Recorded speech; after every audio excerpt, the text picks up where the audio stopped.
Hi everybody, I am doctor Pradeep Kumar ಶೆನಾಯ್ಸಿ, ದಕ್ಷಿಣ ಕನ್ನಡ ಜಿಲ್ಲೆದ ಮತ್ತು ಉಡುಪಿ ಜಿಲ್ಲೆದ ಪ್ರಥಮ ಸಂಧಿವಾದ ಚಿಕಿತ್ಸಾ ತಜ್ಞರು ಮತ್ತು ಇಡೀ ಭಾರತ ದೇಶದ ಪ್ರಥಮ DNB ಕನ್ಸಲ್ಟೆಂಟ್ ರುಮಟಾಲಜಿಸ್ಟ್ ಮಾತಾಡ್ತಾ ಇದ್ದೇನೆ.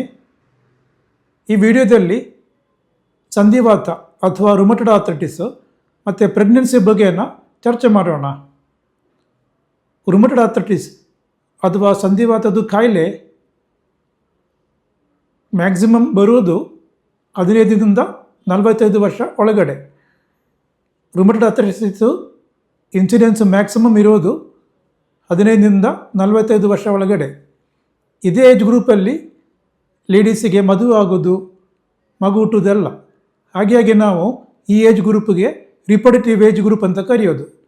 ಮತ್ತು ರುಮಟೆಡ್ ಆರ್ಥರೈಟಿಸ್ದು ಇನ್ಸಿಡೆನ್ಸು ಲೇಡೀಸಲ್ಲಿ ಜಾಸ್ತಿ ಇರ್ತದೆ.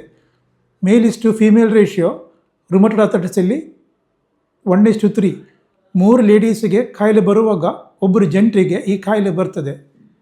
ಆದರೆ ಸಹ ಅಲೋಪತಿಯಲ್ಲಿ ಪ್ರೆಗ್ನೆನ್ಸಿಯಲ್ಲಿ ಲೇಡೀಸಿಗೆ ತಗೊಳ್ಳಿಕ್ಕೆ ಸ್ಪೆಷಲ್ ಟ್ಯಾಬ್ಲೆಟ್ಸ್ಗಳು ಇದೆ. ಸಲ್ಫಾಸಲಿಸಿನ್ ಮತ್ತು ಹೈಡ್ರೋಕ್ಸಿಕ್ಲೋರೋಕ್ವಿನ್. ಸಂಧಿವಾತದ ಕಾಯಿಲೆ ಇದ್ದ ಲೇಡೀಸು ಮ್ಯಾರೇಜಿಗೆ ಮುಂಚೆ ರುಮಟಾಲಜಿಸ್ಟ್ನ ಕನ್ಸಲ್ಟ್ ಮಾಡಬೇಕಾಗ್ತದೆ. ನಾವು ಸ್ಟಾರ್ಟ್ ಮಾಡೋದು ಟ್ಯಾಬ್ಲೆಟ್ ಯಾವುದಂತಾರೆ ಸಲ್ಫಾಸಲಿಸಿನ್ ಮತ್ತು ಹೈಡ್ರೋಕ್ಸಿಕ್ಲೋರೋಕ್ವಿನ್. ಈ ಟ್ಯಾಬ್ಲೆಟ್ಟು ತಗೊಳ್ತಾ ಇರುವಾಗ ಕನ್ಸೀವ್ ಆಗ್ಬೋದು ಮತ್ತು ಥ್ರೂಔಟ್ ಕನ್ಸೆಪ್ಷನ್ ಈ ಟ್ಯಾಬ್ಲೆಟ್ ತಗೊಳ್ಬೋದು.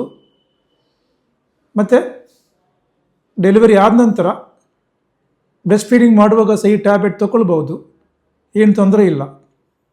ಸಂಧಿವಾತದ ಕಾಯಿಲೆದು ತೀವ್ರತೆ ಪ್ರೆಗ್ನೆನ್ಸಿಯಲ್ಲಿ ಕಡಿಮೆ ಆಗ್ತದೆ, ಆದರೆ ಸಹ ಡೆಲಿವರಿ ನಂತರ ತೀವ್ರತೆ ಜಾಸ್ತಿ ಆಗ್ತದೆ. ಹಾಗಾಗಿ ಟ್ಯಾಬ್ಲೆಟ್ ಚೇಂಜ್ ಮಾಡಬೇಕಾಗ್ತದೆ.